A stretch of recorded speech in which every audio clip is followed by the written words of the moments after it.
Sou o Thales, serei o professor de vocês de Português e Artes aqui do Escola Online.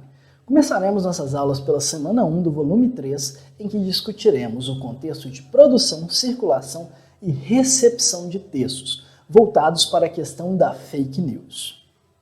Antes de começarmos a nossa aula, não se esqueça de seguir as nossas redes sociais, se inscrever no nosso canal no YouTube, curtir e compartilhar o vídeo e ativar o sininho de notificações para ficar sempre sabendo das coisas que estão acontecendo por aqui. Além disso, deixe aquele comentário bacana para que a gente possa ter uma ótima interação nesse canal.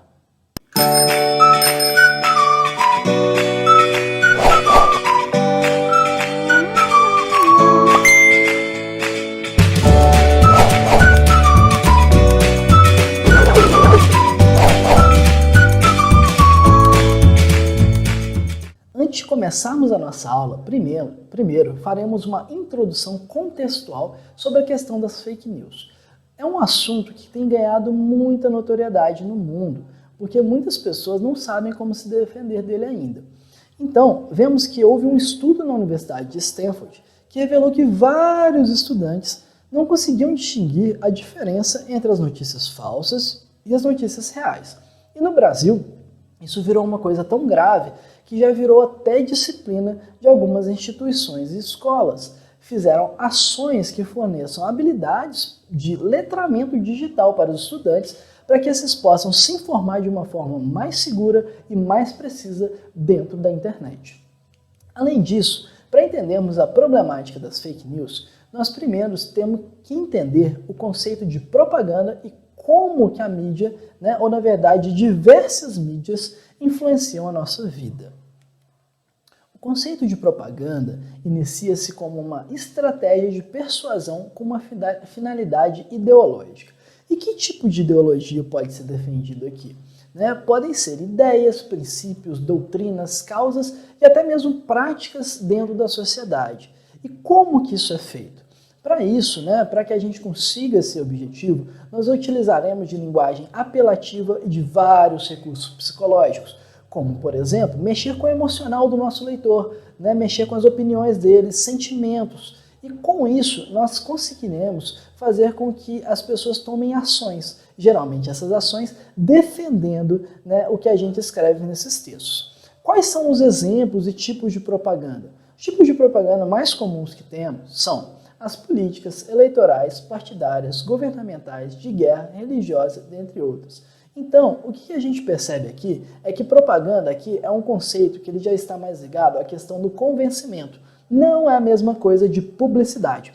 Uma peça publicitária geralmente está relacionada à venda de algum produto.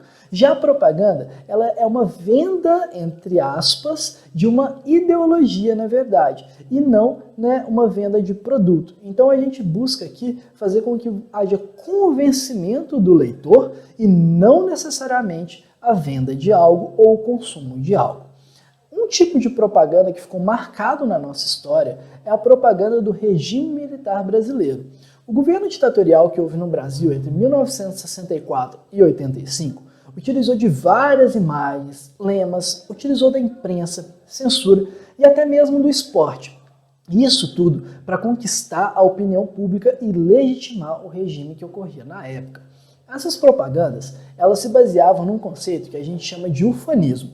Ufanismo é um conceito, na verdade, um sentimento de nacionalismo muito exagerado que faz com que você defenda as ações que são tomadas pelo seu governo, pelo Estado, de forma completamente desmedida, mesmo que essas ações firam os direitos humanos. O slogan da época foi Brasil, ame-o ou deixe-o, que reforçava essa ideia de que você deveria aceitar todas as coisas que o governo fazia sem contestação. Então, a gente percebe que as fake news elas são produzidas e propagadas com o intuito da propaganda. Por isso é importante a gente entender esse conceito, principalmente para algumas atividades que estarão à frente. Começando pela atividade 1, a gente vai ter uma atividade que ajuda a gente naquele conceito de letramento digital. Como que a gente sabe se uma fonte de notícias ela é confiável ou não? E nós aqui do Escola Online sugerimos que você busque algumas questões interessantes, como, por exemplo, a questão da autoria. Verificar se tem um autor ou não.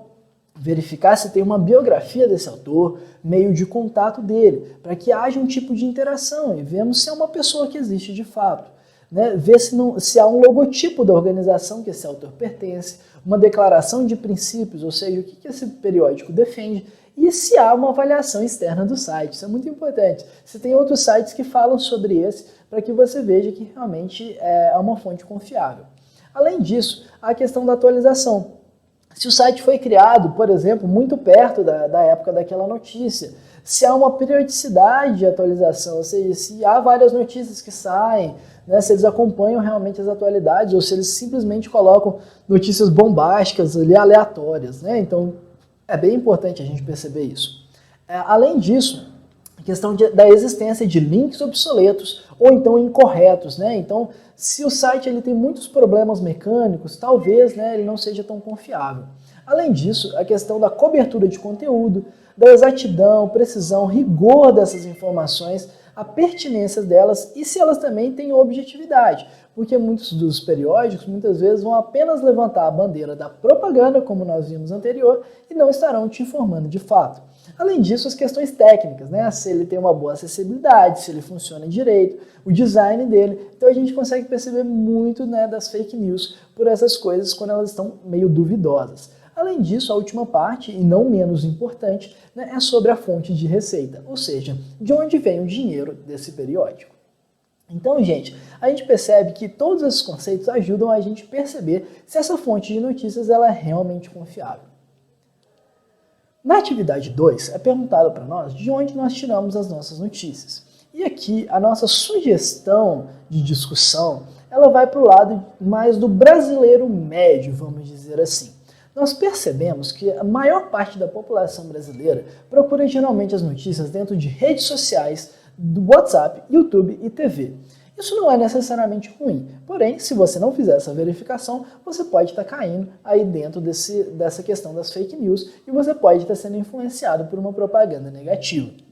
Então, as fontes mais confiáveis que nós temos são jornais, revistas, periódicos e blogs que tenham essa verificação de conteúdo, independente dessas coisas serem tanto online quanto impressas. Né? Então nós buscaremos sempre esses conceitos que foram trabalhados na atividade 1 para ver se de onde a gente está tirando as nossas notícias, realmente a gente pode ter essa confiabilidade toda ou não.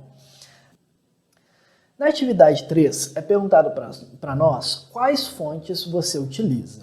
Aqui daremos uma sugestão de resposta, né, com 3 periódicos interessantes para nós. A Agência Pública, o Nexo Jornal e o Marco Zero Conteúdo.